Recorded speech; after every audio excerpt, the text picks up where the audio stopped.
Bună ziua, dragii mei, și bine v-am regăsit din nou pe canalul meu. Astăzi voi pregăti dovlecei umpluți cu praz acompaniat cu suc de roșii. Pentru a vedea ingredientele și modul de pregătire, vă rog să rămâneți alături de mine. Voi folosi dovlecei, praz, roșii, mărar, ulei de măsline, ou, carne măcinată, migdale, piper, sare, chimen, smântână lichidă și mozzarella.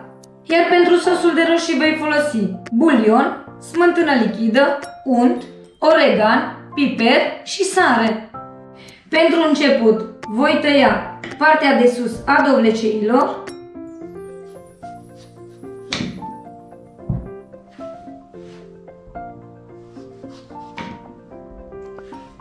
Iar cu ajutorul unei lingurițe îi voi scoate miezul la fiecare dovlecel în parte.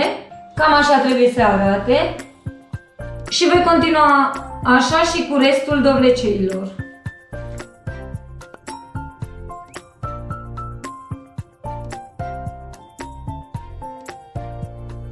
Într-o tigaie voi pune uleiul de măsline. Uleiul s-a înfierbântat destul de bine, așa că voi pune chimenul și îl voi prăji puțin.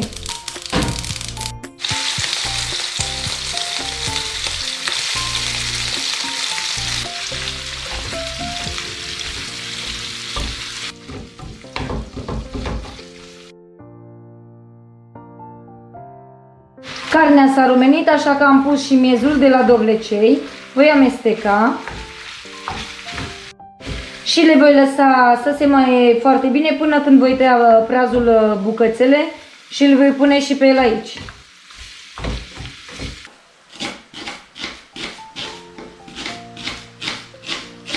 Și voi pune și prazul aici.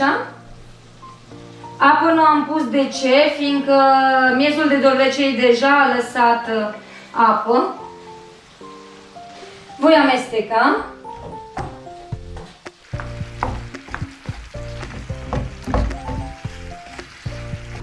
Și voi lăsa ca prazul să se maie și el foarte bine.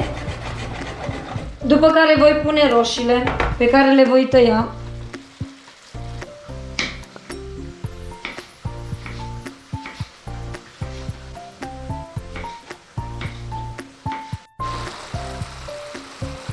Voi adăuga și roșiile tăiate mărunt.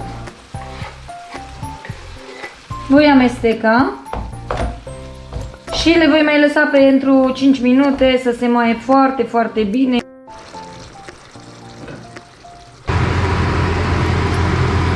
Compoziția este gata, așa că voi opri aragazul. O voi lăsa deoparte să se răcească, fiindcă după aceea trebuie să pun mărarul, migdalele și oul. Așa că ea trebuie să fie cât de cât răcoroasă. Între timp o să mă ocup de sosul de roșii. Voi pune o crăticioară mică. Voi da drumul la aragaz. Voi adăuga untul să se topească.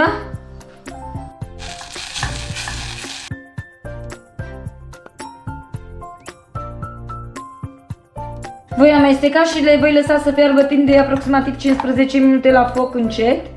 Iar dacă mai este nevoie, voi ajuta puțină apă călduță, dar nu cred că o să fie necesar. Cât timp sosul fierbe, voi tăia mărarul și îl voi pune în compoziție. Îl voi tăia foarte, foarte mărunt. Voi tăia și migdalele mărunt.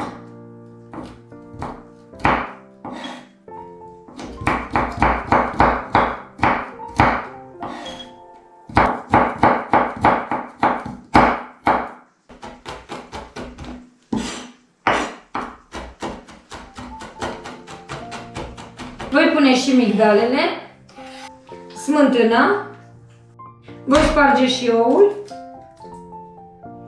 voi amesteca totul foarte bine.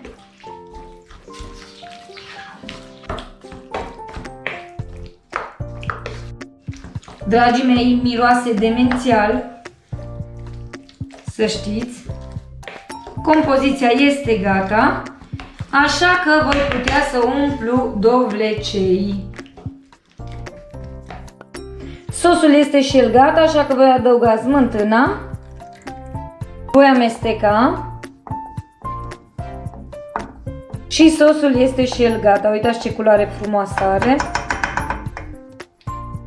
Într-o tavă de iernă am aranjat dovlecei, îi voi lua pe fiecare în parte și voi umple cu compoziția făcută.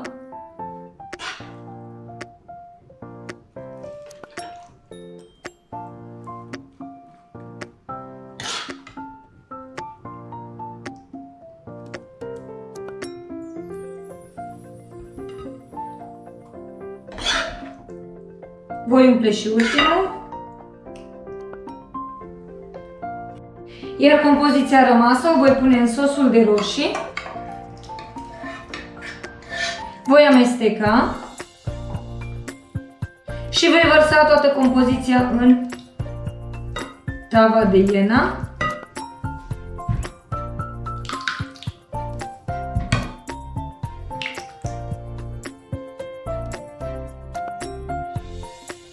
Iar acum îi voi acoperi cu o folie de aluminiu.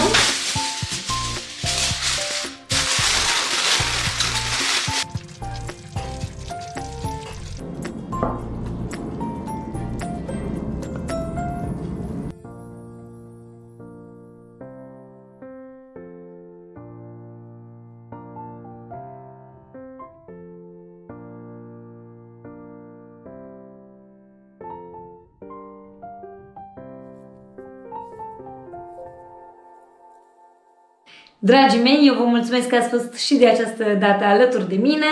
Eu vă mulțumesc pentru urmărire și pe cât mai curând la următoarea rețetă. La revedere!